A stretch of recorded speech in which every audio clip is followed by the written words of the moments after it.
It's time for health tips.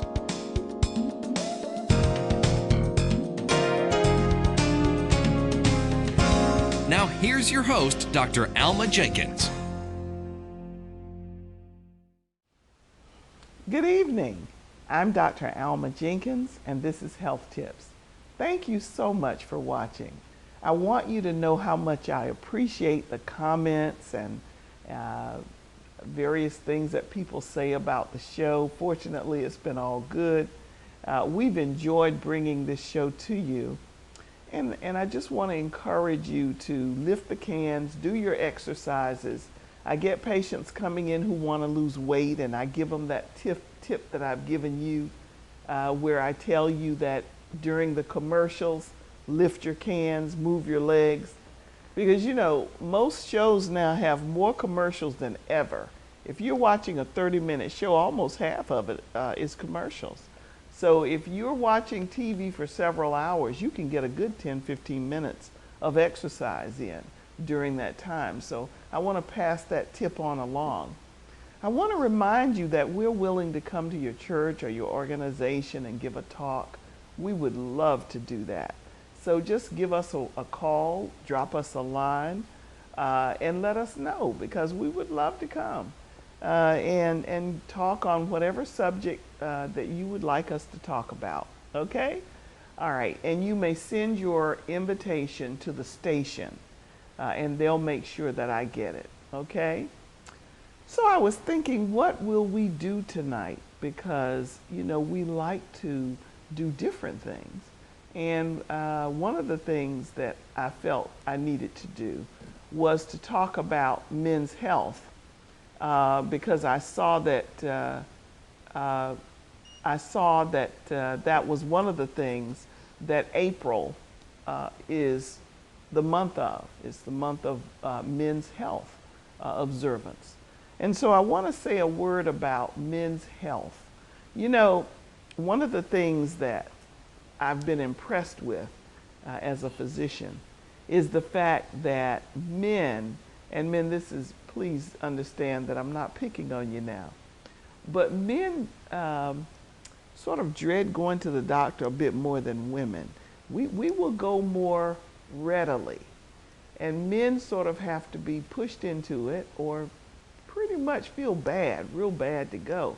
Now that's a general observance that may not apply to you. As a man, you may be the type that, you know, doesn't mind going, will go at the drop of a hat, that sort of thing. And so I find it a special thing to talk about men's health, because we want to keep you guys healthy. You know, we all want to be healthy, but we need you men. The sons need their dads, daughters need their dads, and so very often men are absent.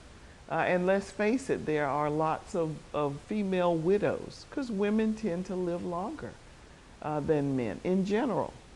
So I hope these tips will help you to be one of the men who lives his lifetime out instead of leaving in what we think might be a premature, absence. Now, having said that, let's talk a little bit about, in general, men's health. And also, let me just say that in the final analysis, God has the last word as to how long we're here. But of course, you know, He gives us free will. So we have the free will to do things that will cause our demise, just like we have the free will to do things that will allow us to live as long as we can. So let's work with God in trying to do those things that preserve this temple that He's given us. Okay? So I'm going to give you, let me see, 1, 2, 3, 4, 5, 6. Let's talk about 6 health tips for men. Are you ready for this, men? 6 health tips for men. Now, the first tip I'm going to give you is watch your blood pressure. That's a general tip for everybody, but we're talking about men right now. Watch your blood pressure. Why do I say that? Because blood pressure elevation lends to other things that can cause your demise. Heart attack, stroke, okay? Even dementia. not taking care of that pressure and causing problems with circulation, that sort of thing. So watching the blood pressure. Now, if you're a man over 50, you should be getting your physicals, at least once every year or so. You should go in and get a physical. And during that physical, they're always going to check your blood pressure. So what's a good blood pressure? Back in the day, we talked about a top number of 140 and a bottom number of 90. Well, they've kind of updated that now. They want the top number to be below 140 if possible. But, somewhere in there, like 120, 120s or so is pretty good. Used to be, we thought up to 140, but now they're saying 140 is kind of getting a little bit up there. But for many of you, 140 is pretty good compared to what you've been having. And the bottom number limit is still 90. So you don't want that bottom number to be above 90. In fact, you don't even want it to be 90. You want it to be below 90. Maybe in the 80s, 70s, 80s is ideal. Okay? So watch that blood pressure. That's one thing. Second thing is look at your cholesterol. What is your cholesterol? Now, a lot of people are a little tangled up on cholesterol because they know there's HDL and there's LDL and they want to know, well, what does that mean? And I have a quick, easy way that I try to remember that, and I've told you this on the show before. When you think of H, you think of high, you think of heaven, okay? So the HDL is the good one. When you think of L, you think of low and things that are low and down, So that's the bad one. So you want your LDL to be low and you want your HDL to be elevated, okay? Now your overall cholesterol should not be elevated, but if it is, look at what your HDL is and your LDL. I remember that my HDL was high actually, and my overall cholesterol was elevated some, but a lot of it was HDL. So look at your cholesterol, and you know that cholesterol has to do with how open your arteries are because you get that plaque forming in your arteries from that elevated cholesterol, and that can lead to all kinds of other problems. Okay, so men, look at that. Third thing is your prostate. Get a prostate exam. Okay. Now, many men have enlarged prostates. That's not an unusual thing. And most of the time, it's not a major problem, but it can be. When the prostate is enlarged, it can interfere with the flow of your urine, so you can have what we call hesitancy. That's when the stream doesn't come readily or it comes haltingly. You're not able to just go in there and pee like you want to. And then the worst thing is that there could be cancer in there. So when it's enlarged, they often want to take a biopsy. Okay? Remember that prostate cancer is practically an epidemic in the African American community. So you want to keep up with that. So make sure, especially you men who are over, say, 40, 45, African American, get a PSA. And all of you men over 50 should have a PSA. All right? So no matter what race you are, check your PSA, and you want to know if it's elevated. And if so, you want to follow through with your doctor with that. Okay? All right. And that would be what? The first 1, 2, 3, that's the third thing. Fourth thing is colon screening. Of course, I would remember to tell you that because I'm a gastroenterologist and I want to make sure that you're getting your colons checked. All right, when do you get your colon checked? I know you remember that because I've said it over and over on the show. At the age of 50 anyway, okay? And some organizations are now quoting 45 for your first colonoscopy. Now it depends also. Those are no risk patients. In other words, if you're somebody who doesn't have a family history of colon cancer, you have not had it yourself, all those things, then you're an average risk patient. So you're going to get checked at 50 and that's what you're going to do, or 45. But let's say your parent, maybe your mother or your father or one of your siblings, had colon cancer at the age of 35, then you're going to get checked 10 years before that diagnosis because they were so young. So you might end up getting a colonoscopy at 25. Okay? So if you have that kind of family history, you become a patient who is at risk, what we call a high risk for colon cancer. So that may change the age that you need to get a colonoscopy. But clearly all of you need to be thinking about it by the age of 50. And like I said, in some circles, 45. So please get that test, because colon cancer is largely preventable now. It really is. It's largely preventable. Most colon cancer arises from colon polyps, those little growths that can occur in the colon. And when we do your colonoscopy, we go in there specifically to get those out.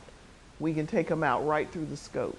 And that cuts down on your risk of getting colon cancer. Isn't that great? It's such a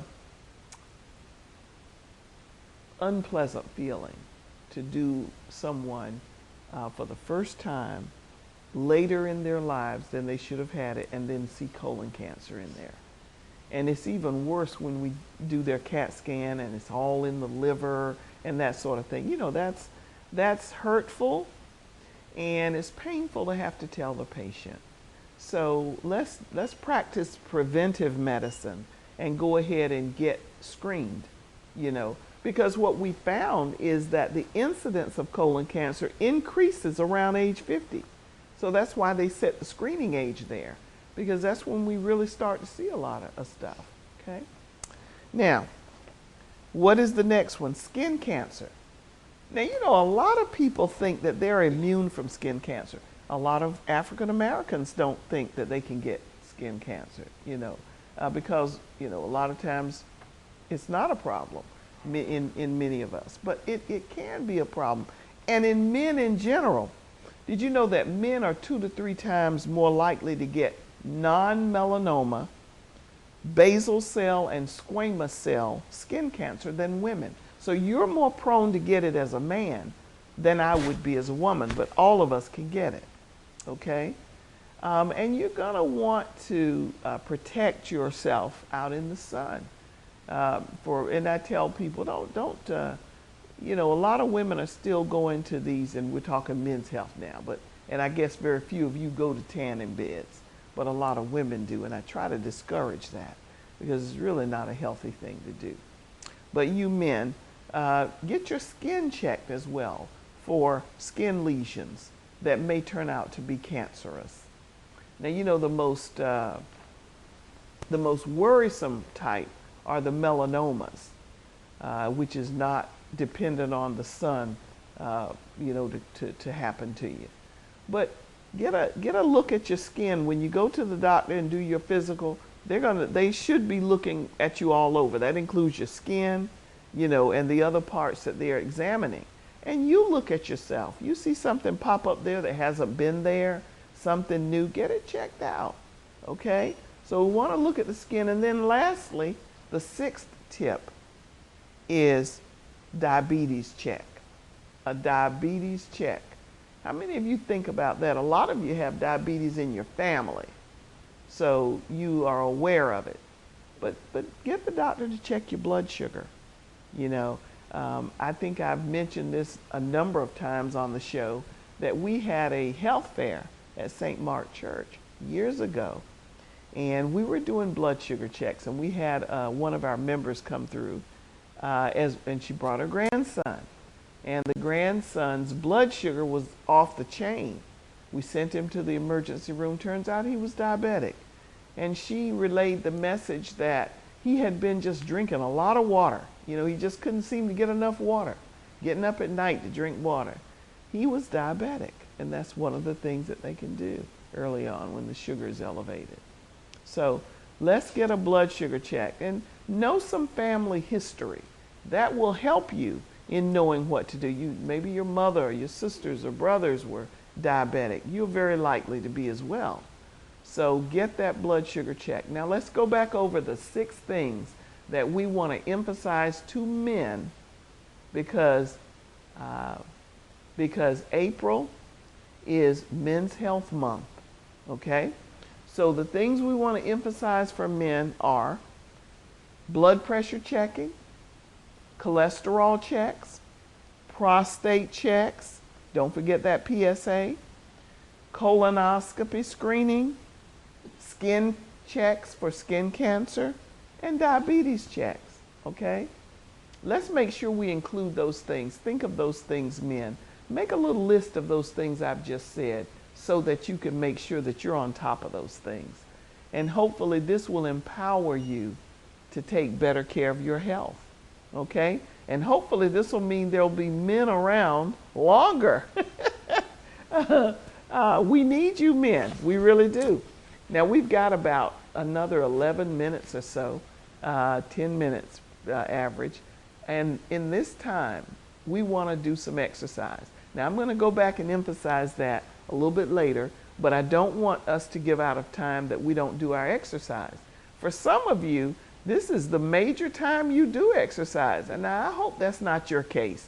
I hope you are exercising at least 4 days a week, because it's going to take that to keep your body, keep your body strong. And as you get older, try to do some weightlifting to keep those bones strong. One of the things we have to be concerned about as we grow older is keeping our bones strong. Many of you are frightened to death of falling because you know that there's a possibility you'll break your bones. The bones become more brittle. We often are not doing weightlifting as we get older and things to strengthen the bone. So the bone becomes more thin, weaker, and we're more apt to break a bone. Okay, so I hope you went to the kitchen and got your cans, because we like to use our cans every show. We like to do can exercises.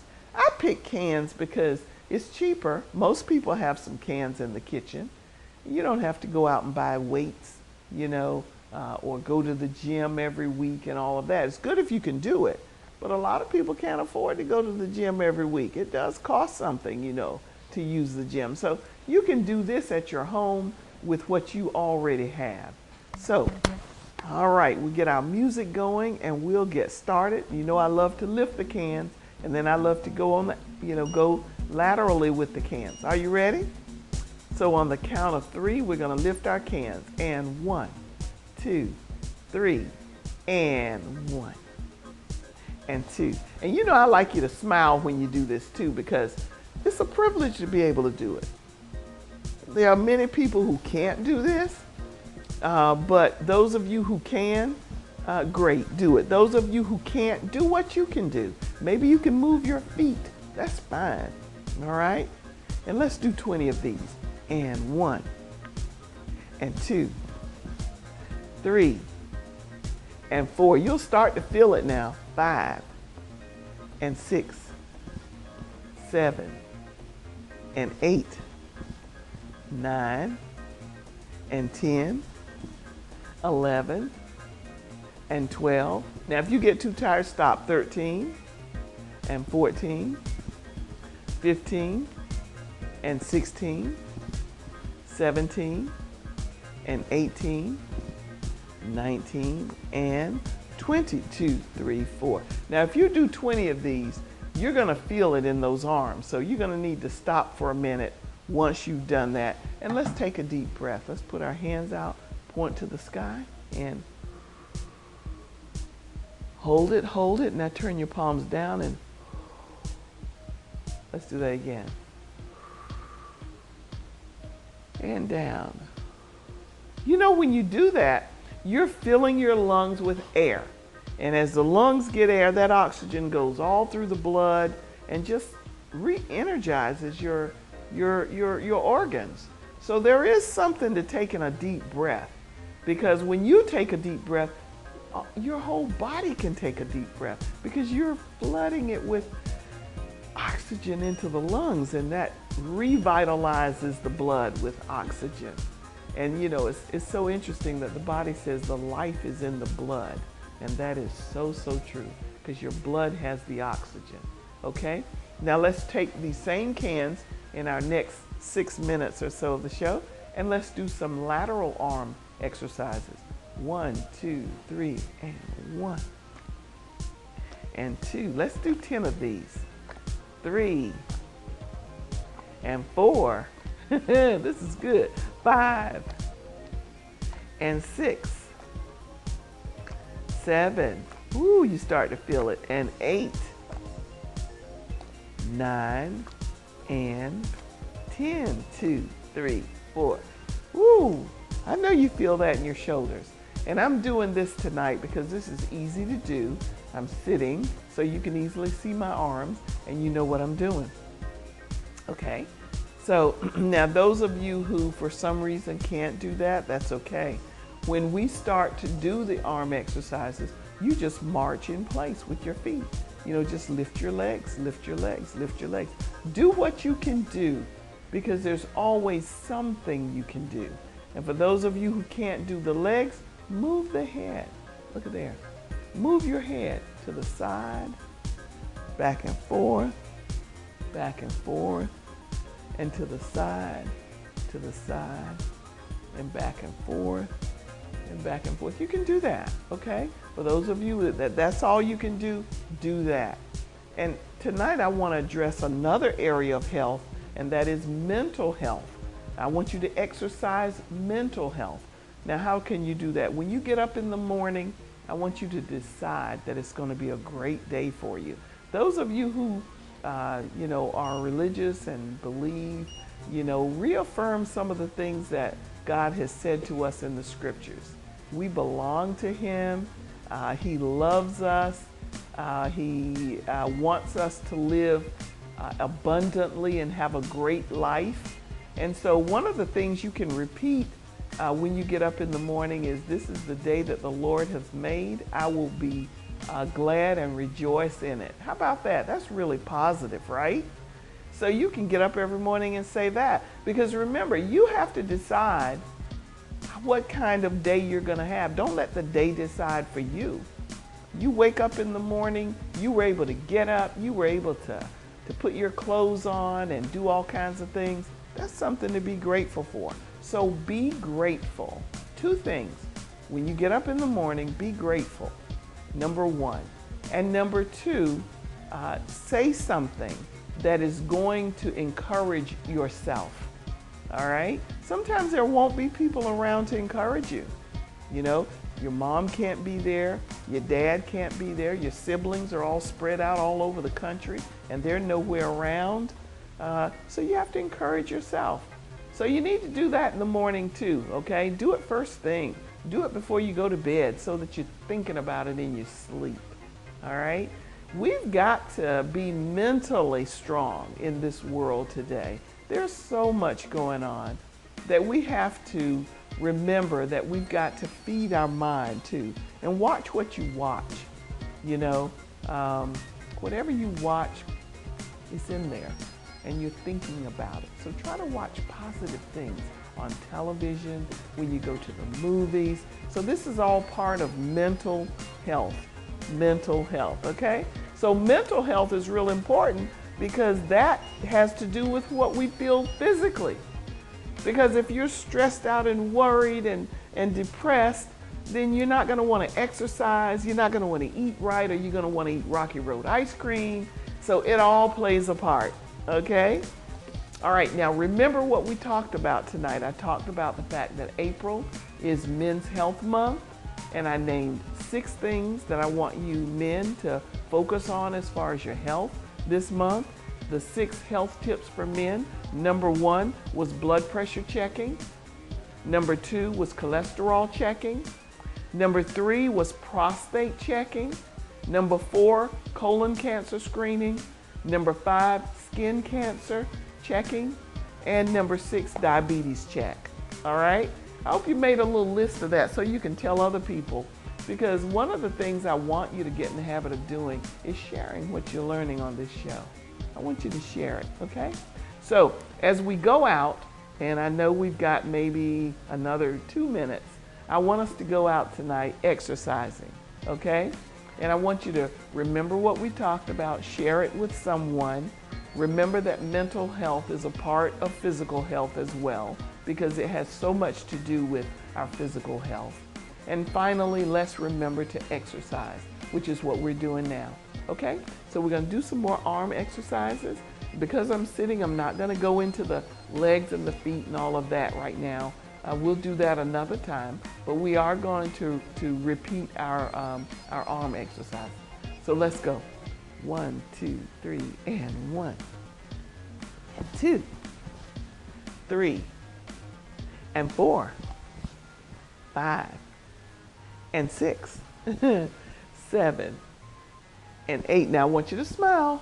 9, and 10, 11, 12, 13, and 14, and 15. And we're going to start this. 1, and 2, 3, and 4, 5, and 6. This is great. I really enjoy it. 7, 8, 9, and 10, 2, 3, 4. Now we're going to take our breaths.